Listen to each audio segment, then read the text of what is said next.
మొదటి నుంచి ఆ భావం నడుచుకుంటుంది, రకరకాల చర్యలు నేర్చుకుంటుంది. ఆ భావం పసుపు చేలోకి పసుపు చేలోకి మిరప చేలోకి వచ్చిన భావం రాయలసీమ రైతులు కదా ఆలోచన చేయండి. పసుపు చేతికి మిరప చేతికి ఉంటుంది తేడా. కాపురం మారడాల గురించి మాట్లాడుతూ విశ్వనాథ సత్యనారాయణ గారు తెలుగు జాతికి జ్ఞానపీఠం సాధించిన మహాభావం ఎంత గొప్పగా చెప్తాడు.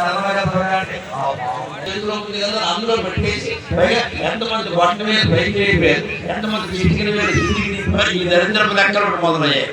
వాళ్ళందరూ నీకు చేత కాపురం చేయిస్తారా తల్లి ఆలోచన చేయాలి. అందుకని పసుపు చేలో మిరప చేలో వెళ్ళకూడదు. పసుపు చేలో గుట్లు పసుపు మరి ఎక్కడ ఉంటాయి, నేలలో ఉంటాయి, బయటకు వెళ్ళాలి. మిరపకాయలు ఎక్కడ ఉంటాయి, బయట కాకుండా ఉంటాయి, ఎవడో ఒకడు పోసుకుపోతాడు.